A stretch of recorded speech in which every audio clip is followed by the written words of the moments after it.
বিশ্ব সংবাদে আপনাকে স্বাগত। শুরুতেই জানাবো হাতে পাওয়া সর্বশেষ আন্তর্জাতিক সংবাদের শিরোনাম, পরে বিস্তারিত। বাংলাদেশের সর্বশেষ গুরুত্বপূর্ণ আপডেট সংবাদে আপনাকে স্বাগত। শুরুতেই সংবাদ শিরোনাম, পরে বিস্তারিত। শুরুতেই জানিয়ে দিব, নৈরাজ্য থামাতে কেন্দ্রের নির্দেশনা মানছে না বিএনপির নেতারা, দখল আর চাঁদাবাজি বন্ধ।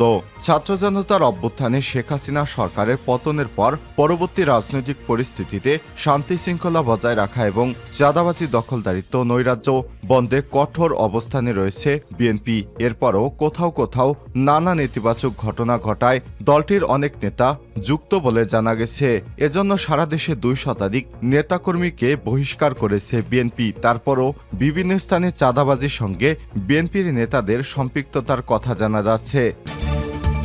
জানিয়ে দিব, দায় এড়াতে চেষ্টায় রিমান্ডের আসামিরা, সংশোধিত এজাহার আদালতে। ছাত্র জনতার অভ্যুত্থানের মুখে নিউ মার্কেট থানায় দোকানকর্মী শাহজাহান আলী হত্যা মামলায় গ্রেপ্তার সাবেক আইনমন্ত্রী আনিসুল হক, গণ অভ্যুত্থানের প্রধানমন্ত্রীর পদ থেকে পদত্যাগ করা শেখ হাসিনার উপদেষ্টা সালমান এফ রহমান এবং চাকরিচ্যুত সেনা কর্মকর্তা জিয়াউল হাসানকে জিজ্ঞাসাবাদ অব্যাহত রয়েছে। তারা হত্যা এবং গুনখুমের সঙ্গে জড়িত নয় বলে রিমান্ডে ভালো সাজার চেষ্টা করছেন।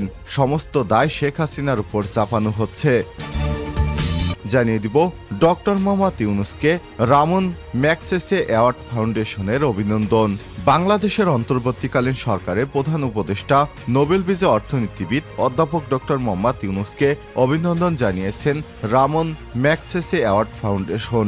ডক্টর মোহাম্মদ ইউনূস 1984 সালে রামন ম্যাগসেসে পুরস্কার পেয়েছিলেন। এদিকে এস আলমের হাতে থাকা ইসলামী ব্যাংকের শেয়ার হস্তান্তরে নিষেধাজ্ঞা চেয়ে আবেদন। নামে এবং বেনামে এস আলমের মালিকানাধীন এস আলম গ্রুপের কাছে থাকা ইসলামী ব্যাংক বাংলাদেশের 82% শেয়ার বিক্রি বা হস্তান্তরের উপর নিষেধাজ্ঞার দাবি তুলেছে ব্যাংকটির শেয়ারধারীরা। অভিযোগ রয়েছে, ক্ষমতাচ্যুত প্রধানমন্ত্রী শেখ হাসিনা সরকারের আমলে চর দখলের মতো বহুল আলোচিত ব্যবসায়ী এস আলম দখল করে নিয়েছে শেয়ার বাজারের তালিকাভুক্ত ইসলামী ব্যাংক বাংলাদেশ পিএলসি। এদিকে প্রশাসন ছাড়াই খুলেছে ভার্সিটি, পরিবর্তিত পরিস্থিতি। কোটা সংস্কার আন্দোলনের পর সরকার পতন এবং পরবর্তী সময়ে পরবর্তী পরিস্থিতির কারণে 1 মাস বন্ধ ছিল দেশের বিশ্ববিদ্যালয়গুলো। অন্তর্বর্তীকালীন সরকার গঠনের আগে সেনা সদর দপ্তরের নির্দেশনায় স্কুল, কলেজ এবং মাদ্রাসা গত 7 আগস্ট থেকে খোলা থাকলেও উপস্থিতি ছিল খুবই কম। পরে শিক্ষা মন্ত্রণালয়ের নির্দেশনা অনুযায়ী গতকাল দেশের সব শিক্ষা প্রতিষ্ঠান খুলেছে। তবে স্কুল, কলেজ, মাদ্রাসা পুরোদমে খুললেও বিশ্ববিদ্যালয়ের ক্ষেত্রে ভিন্নতা দেখা দিয়েছে। উপাচার্য সহ প্রশাসন না থাকায় অনেক বিশ্ববিদ্যালয়ের কার্যক্রম এখনও শুরু হয়নি। আবার অনেক বিশ্ববিদ্যালয়ে শ্রেণী কার্যক্রম চালু হলেও শিক্ষার্থী অনেক কম।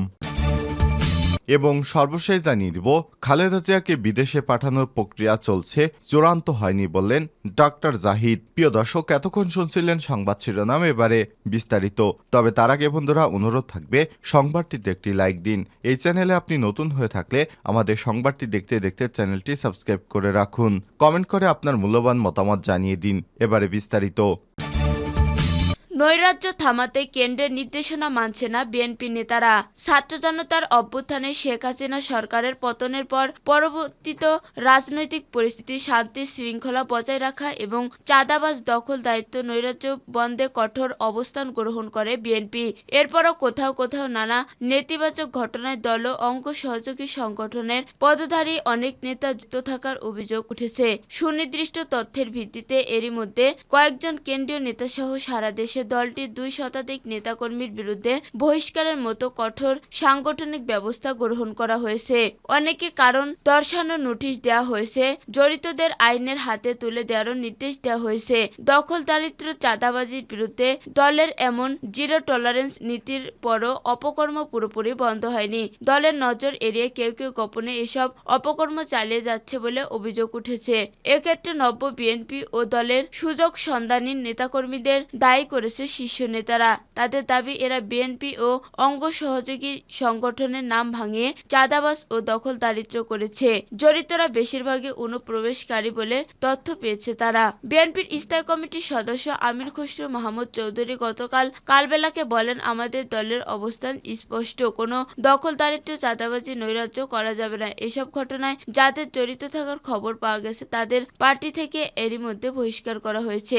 এসব অপকর্মে যারাই জড়িত থাকবে তাদের আইনের হাতে তুলে দিতে নির্দেশনা দেওয়া হয়েছে, সে যেই হোক না কেন। দায় এড়ানোর চেষ্টায় রিমান্ডের আসামিরা। ছাত্র আন্দোলনের মধ্যে রাজধানী নিউমার্কেট থানায় দোকানকর্মী শাহজাহান আলী হত্যা মামলায় গ্রেপ্তার সাবেক আইনমন্ত্রী আনিসুল হক, গণ অভ্যুত্থানের মুখে প্রধানমন্ত্রীর পদ থেকে পদত্যাগ করা শেখ হাসিনার উপদেষ্টা সালমান এফ রহমান ও চাকরিচ্যুত সেনা কর্মকর্তা জিয়াউল আহসানকে জিজ্ঞাসাবাদ অব্যাহত রয়েছে। তারা হত্যা মামলায় গ্রেপ্তার হয়ে রিমান্ডে থাকলেও পতিত সরকারের নানা বিতর্কিত কর্মকাণ্ডের প্রাসঙ্গিক বিষয়ে জিজ্ঞাসাবাদের মুখোমুখি হচ্ছেন। একইভাবে পল্টন থানায় দায়ের রিকশা চালক কামাল মিয়া হত্যা মামলায় জিজ্ঞাসাবাদ করা হচ্ছে দ্বাদশ জাতীয় সংসদের ডেপুটি স্পিকার শামচুল হক টুকু, সাবেক আইসিটি প্রতিমন্ত্রী জুনায়েদ আহমেদ পলক ও ঢাকা বিশ্ববিদ্যালয় ছাত্রলীগের সাধারণ সম্পাদক তানভীর হাসান সৈকতকে। সংশ্লিষ্ট সূত্র বলছে, থানা পুলিশ এই দুই হামলায় তদন্ত করলেও তাদের ঢাকা মহানগর পুলিশের গোয়েন্দা ডিবি কার্যালয়ে রাখা হয়েছে। সেখানে এসে সংশ্লিষ্ট কর্মকর্তারা এই আসামিদের জিজ্ঞাসাবাদ করছেন। ওই আসামিদের জিজ্ঞাসাবাদের সঙ্গে সংশ্লিষ্ট সূত্র বলছে, আসামিরা সবাই দায় এড়ানোর চেষ্টা করছে। তারা দাবি করছে বিষয়গুলো স্বরাষ্ট্র মন্ত্রণালয়ের অধীনে। তারা সংঘর্ষ বা কাউকে গুলি করার নির্দেশ দিতে পারে না। প্রধানমন্ত্রীর নির্দেশে শুধু সরকার অর্পিত দায়িত্ব পালন করেছে। তবে এই ধরনের ঘটনার জন্য তারা প্রস্তুত ছিল না বলে দাবি করেন। ঘটনার বিষয়গুলো তারা স্বীকার করলেও দায় চাপাচ্ছে সাবেক প্রধানমন্ত্রী ও সাবেক স্বরাষ্ট্রমন্ত্রীর উপর। ডক্টর ইউনূসকে রমন ম্যাগসেসে অ্যাওয়ার্ড ফাউন্ডেশনের অভিনন্দন। বাংলাদেশের অন্তর্বর্তীকালীন সরকারের প্রধান উপদেষ্টা নোবেলজয়ী অর্থনীতিবিদ অধ্যাপক ডক্টর মোহাম্মদ ইউনূসকে অভিনন্দন জানিয়েছে Raman Magsaysay award foundation. Doctor Yunus 1984 সালে রমন ম্যাগসেসে পুরস্কার পেয়েছিলেন। সম্প্রতি অধ্যাপক ইউনূসের কাছে পাঠানো ফাউন্ডেশনের এক অভিনন্দন বার্তায় বলা হয়, আমরা রমন ম্যাগসেসে অ্যাওয়ার্ড ফাউন্ডেশনের পক্ষ থেকে আপনার অন্তর্বর্তীকালীন সরকার ও বাংলাদেশের জনগণের আমাদের আন্তরিক অভিনন্দন জানাচ্ছি।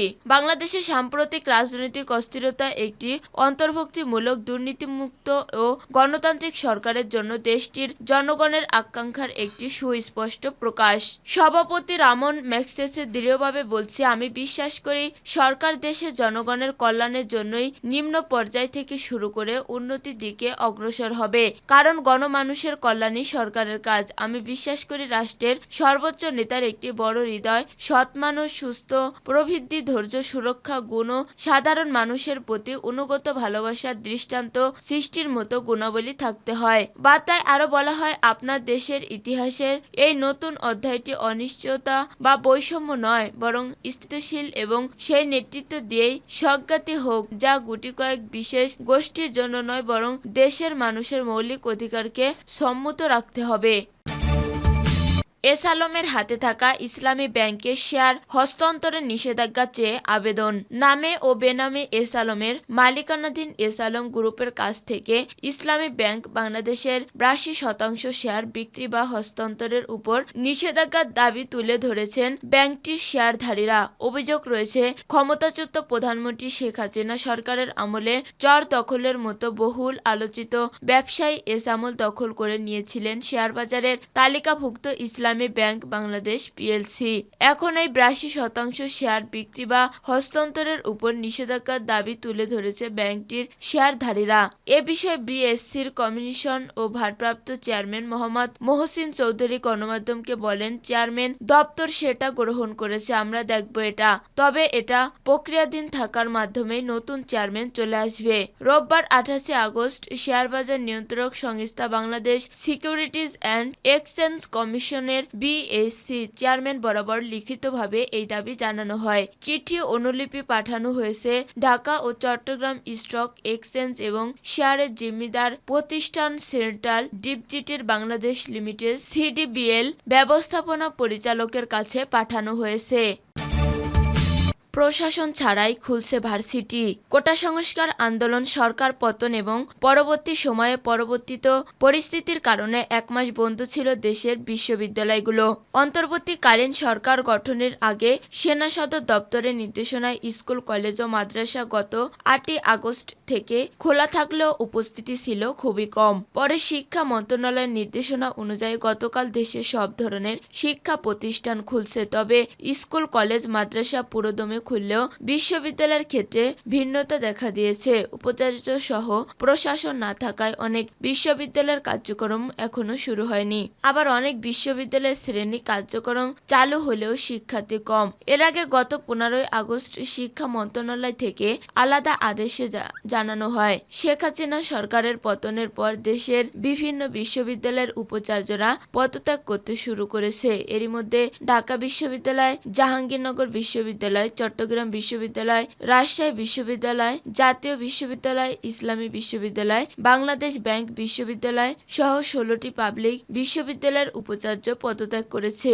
এসব পদত্যাগপত্র গ্রহণ করেছে রাষ্ট্রপতি মোহাম্মদ শাহাবুদ্দিন। উপাচার্য না থাকায় বেশিরভাগ বিশ্ববিদ্যালয়ের শ্রেণী কার্যক্রম শুরু হয়নি। ঢাকা বিশ্ববিদ্যালয়ের শ্রেণী কার্যক্রম এখনো স্থবিরতা বিরাজ করেছে। গত 1 জুলাই থেকে শিক্ষার্থীদের কোটা সংস্কার আন্দোলন ও শিক্ষকদের সর্বজনীন পেনশনের প্রত্যয় স্কিম বাতিলের আন্দোলনের কারণে ক্লাস, পরীক্ষা সহ পুরো দাপ্তরিক কার্যক্রম বন্ধ হয়ে যায়। নতুন অন্তর্বর্তীকালীন সরকার গঠনের পর অফিসগুলো খুললেও শ্রেণী কার্যক্রম ও পরীক্ষা শুরু হয়নি। গতকাল বিশ্ববিদ্যালয় খোলার কথা